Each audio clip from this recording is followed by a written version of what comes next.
Hey guys, Omni here. We're about to dive into the second episode of The Haunting of Hill House. I watched the first episode the other day. Again, I'm not too sure when you'll be seeing this based on how quickly I'm able to get some of these out. I do, like I said in the previous video, if you haven't seen it, I'm watching this for Halloween, for October. I don't know. I felt festive and I wanted to do something a little spooky, a little eerie, something like that, kind of in line with the season.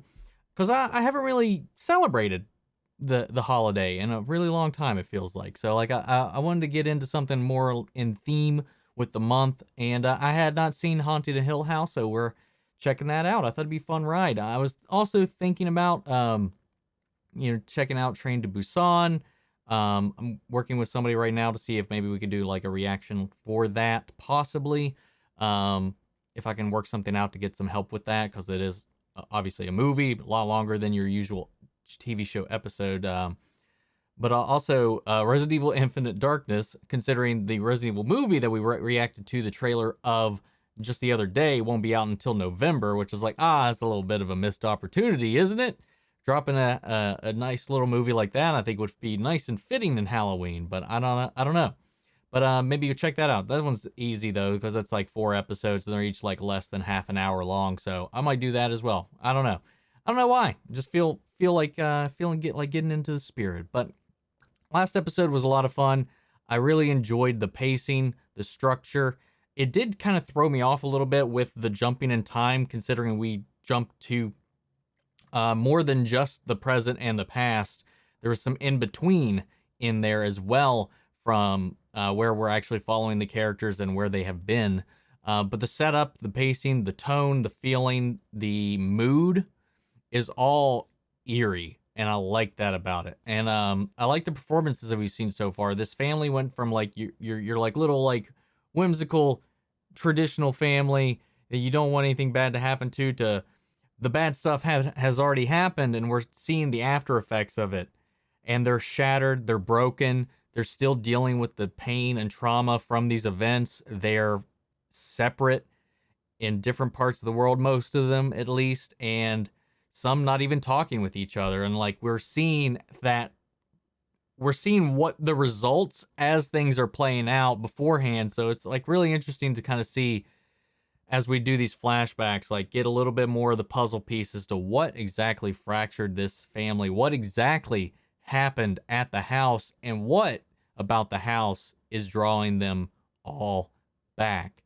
Ending with Nell passing and going to the house, being the one who first started seeing the visions there, started seeing the specters and all that, and then being drawn and summoned back to the house, only to now, again, I guess like the mother, which we didn't really see what happened to her. I'm sure we'll get to that eventually. But like the mother, her soul has been drawn in and trapped there as well, as she's passed and visits Stephen all across the country to kind of give like a little bit of a goodbye, a warning, a signal, a screaming for help, because that's what she's been doing the entire episode, is trying to reach everybody, anybody for help. So we'll just have to see what happens here. But guys, just like with everything else we cover on the channel, you can check out the full-length unedited reaction to this over on our Patreon, or if you become a member here on the channel, gets you access to that as well. It's just one way you can help support the channel. The other way is just by liking, commenting, subscribing, and sharing these videos. But guys, I don't know if you've noticed, I also switched up the tone a little bit, because it is like a little bit of a darker show, because you are like visually darker. Because I was like, okay, my normal light might be a little too bright to watch something like this and not maybe miss some details in the screen. So I thought, like, you know what, we'll try going a little more festive. So I'll let you guys decide after this one. Do you like this look, or do you like the previous one? Either way, let's go ahead and dive into this episode. I know Grandma's dead, but she still comes to my room at night and she still sits on my bed. Last night was bad. Her fingers were purple. She didn't have teeth, and she did not have hair. I don't want to see her again, especially like that. I'm gonna fix her. That's what I do. How? First, we give her a bath. Then we put special chemicals in so she stays fixed forever. We put her in her favorite clothes. And finally, I take extra special care to make sure she looks just like she's supposed to. So when I'm done, she will look just like she always did, just like you remember her. This is our forever house. You know, a house is like a person's body. The walls are like bones. The pipes are veins. It needs to breathe. It needs light and flow. I don't see any of that. It's okay. When you're little, you learn how to see things that aren't there. And when you grow up, you learn how to make them real.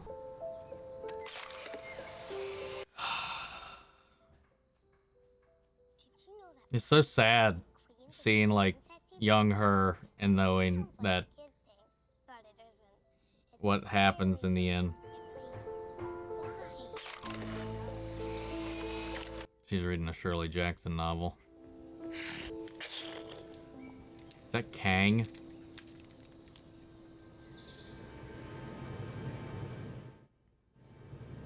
I appreciate your advice. That master key you had didn't work. You have any other ideas about that red door upstairs? Oh, the red door, red room. Maybe, okay. Maybe that's what they were talking about. She did go, okay. Okay.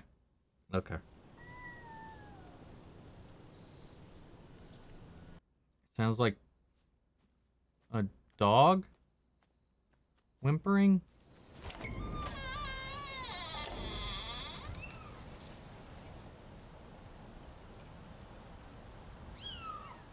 Or a cat. Aww. Oh, hi. But you're just the cutest little thing. Ah, what the fuck?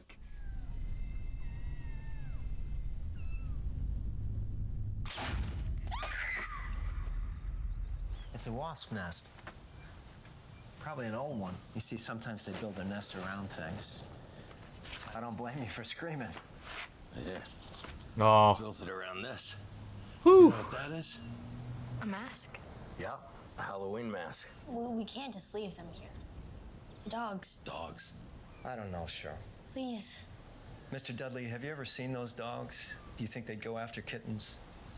No dogs on the property. Well, sure there are. The kids have been hearing them at night. They've heard them every night since we got here. I couldn't say. I've never seen dogs. Please, Daddy. Please. Ghost dogs. Come on, Mom. I told you I wanted to be Daredevil. That's why I do that, so you can decorate it however you want. I don't want to decorate. Watch out for the forever house. Hmm. How's Tyson? He's worried. Sorry, we didn't hear the door. It's okay. I just wanted to drop these off, like we discussed. There's some jewelry in here. I couldn't decide, so just put a bunch in. She okay? Thank you for dropping these by. They'll be really helpful. Is Max feeling better about tomorrow? A little. Your wife definitely helped, but Yeah. he's still nervous. I can tell.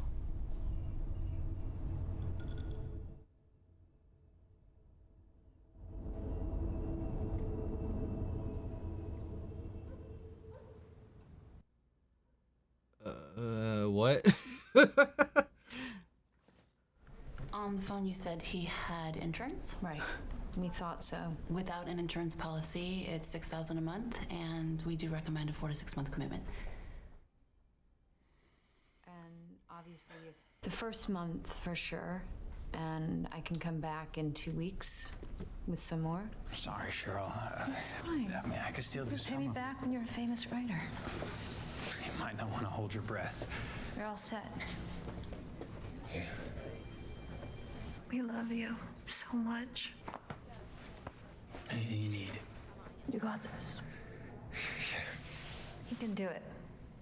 He's gonna do it. I don't know. I kind of like the Captain Lame mask. I don't know. No one noticed that.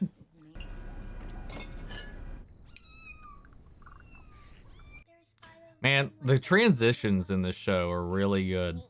Do you want to try it? I'd be so nervous to like let like a young kid do that. What? What the fuck? Huh? What do you want? I don't even. Why are you banging on the wall? What was that? Shirley?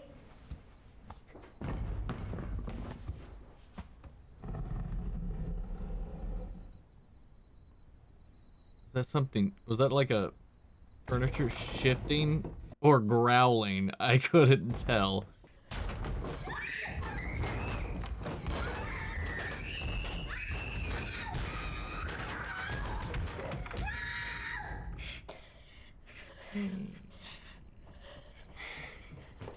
No? Hey. Okay. The hot water pipes. They're Yeah, old. you okay? They can bang and jump in the walls. It's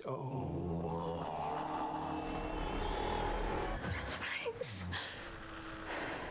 It's the middle of the night. She's dead. She killed herself. I told you she was in trouble. I told you to find her. I told you. I gotta go. What is it? What happened?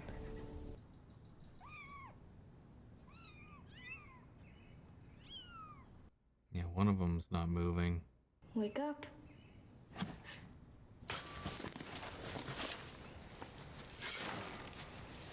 When we die, we turn into stories.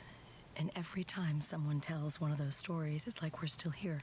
We're all stories in the end. This is another open casket.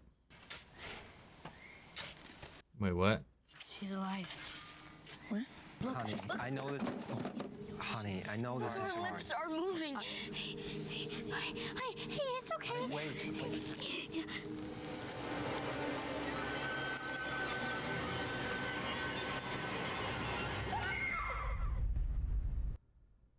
Yuck.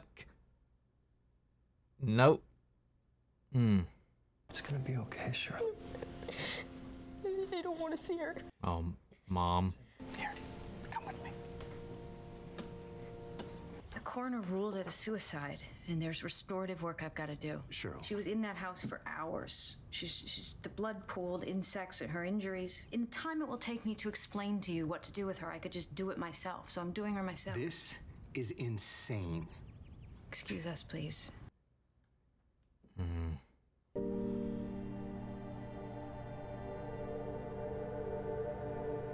This would be so hard. Are they still sleeping? No.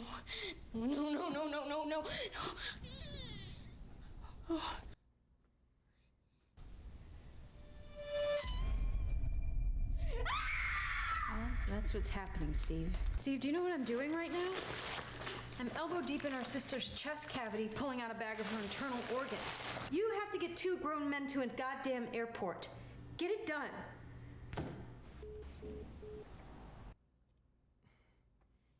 Just quiet. It's not fair. Just it's not fair. Stop it.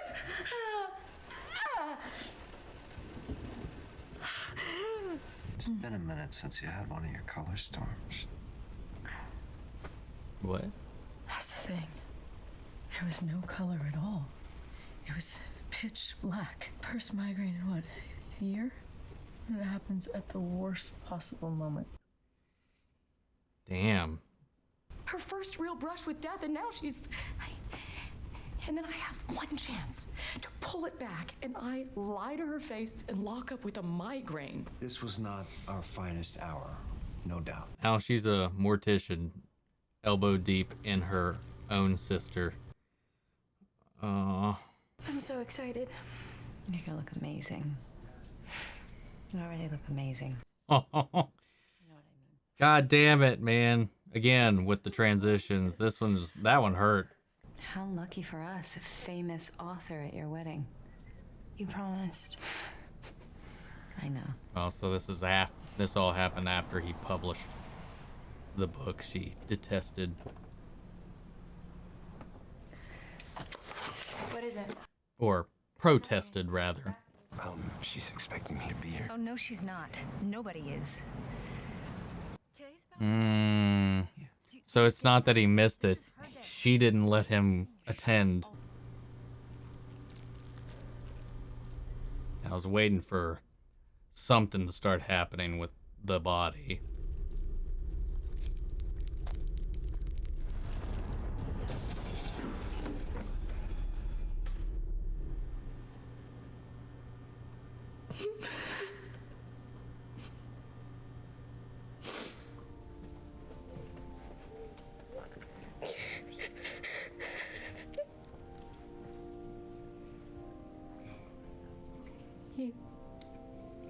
You fixed her. No, that's what I do. You fixed her. The psychology that is happening with how she got here is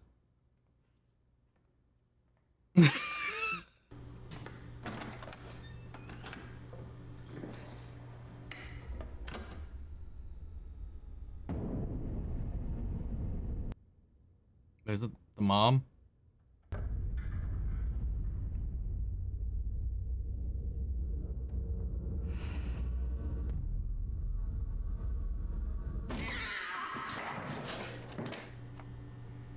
Oh, it was the cat box. I was like, I was. Oh, okay. So that's why the jewelry box the one dude brought triggered her when he presented it to her. It reminded her of the cat.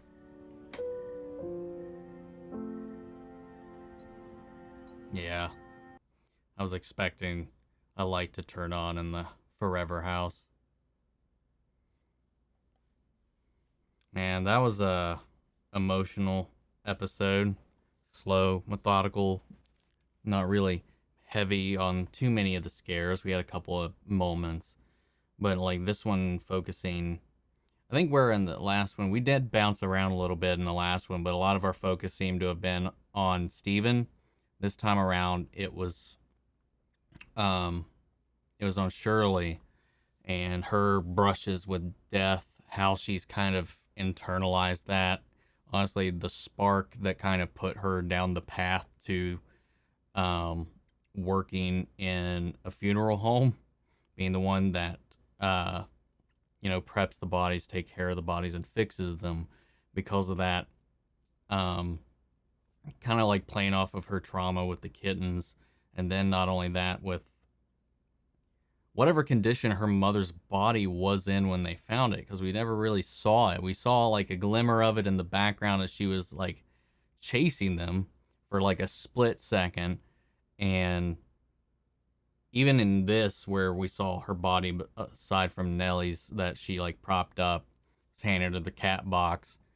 And I don't know how much of that was reminiscent of maybe what she remembers from the incident. But I like that whole parallel, and that also because of all that stuff, her trying to protect the family from these certain things. She denied Nell her own brother because of what's going on with Luke. Her and Steven trying to front the bill for his rehab. She took that upon herself because Steven couldn't afford it, because he hasn't published anything yet. Then, of course, the thing that gets him famous is something she protested, because it's just kind of taking their story, trauma, and pain and monetizing it, which honestly does sell, so I'm not surprised there. But, she kind of resents him for that. So, like, reflecting on all these good memories, these conversations, these moments, and seeing how they echo and rhyme throughout the episode was really interesting. The fact that Luke did come, but it's at every time it's like Shirley trying to take a stand and protect the family at the same time, but keeping him at a distance. Even here, like, she's more concerned about taking care of everything and getting this done, and not worrying about whether or not Luke gets involved, because, she's the one that invested in so much into making him better, and then he still ran away from that, abandoned that. So for her, it's more of I think like a personal slight that he didn't take any of that seriously and just went right back into the gutter, so to speak. So it's interesting to see how how that played a part, and the dogs that they're hearing. So it's not like there's multiple things going on here. There's the being behind the red door. We found that her body was found in the red room. I'm assuming that at some point throughout the story, they finally are able to get and open the red door, because that's where she was found. And her body was messed up, man, because it was in that busted down mansion, eaten on, preyed upon, and then transported all this way so that she could take care of it. But we saw that weird, that was a good setup with the wasp nest on the mask, because I was like, oh shit, what's that? And I've seen my fair share of wasp nests, but like that, yeah, seeing it, I was like, you could like seeing the moon, like a face in the moon kind of thing, like, or Jesus in a chip or whatever. Like, I thought that was what we were seeing. It was just a nest that happened to have like what you could make out to be a human face in it. But then it turned out just built it over the mask. And that was a nice little detail. And then how they paralleled that mask to the Daredevil mask. A nice little in gag there for Netflix. I'm assuming because at the time Daredevil was still theirs when this was airing. So nice little self toot there. I don't know. I like that. And then what else? Of course, the kittens, the bug coming out of the mouth, the bug eyes coming out, like her like hallucinating, the one still breathing, even though it's probably the house that killed them, and it's probably like drained their life force, and probably just the trickery of the house, along with the banging in the room, which was the pipes, and definitely not pipes. The dogs that are non-existent, the groundskeeper swears there are no dogs on the property, at least that they've ever seen. But they keep hearing dogs barking at night. And then we have the ghost that Luke keeps seeing off in the distance by the edge of the woods with the little bob haircut. So I'm sure we'll expand on that a little bit more in another one. But I like the open casket thing, because obviously we set up from the last episode, she's helping this other family try to move on from the loss of their mother/grandmother of the child, and working them through that. And they're having an open casket, and we're reflecting upon her experience with an open casket with her mother. And now with another one, they're going to have to be preparing for Nell. And then on top of that, the little open casket that they had with the kitten that kind of started her down this trajectory of repeating beats. Solid episode. Had fun with it. Well, I wouldn't say fun. I liked and appreciated the entire journey, but yeah, it's always weird when I say like I had fun with this, and it was like a very tragic thing. It's just like I enjoyed the art at hand, even though it worked in all the right ways. I thought it was nice. I really like the cinematography, and there's, again, just like with the first episode, the transitions, the cuts, the match cuts, and the transitions from the past to different points in time. They set them up pretty well. Not so much. I haven't seen one that's blown me away quite like the pie in Game of Thrones when he's going into Jorah's back and then it transitions to a pie. I think that's the best match cut transition I've ever seen. But these are pretty close, pretty good, strong.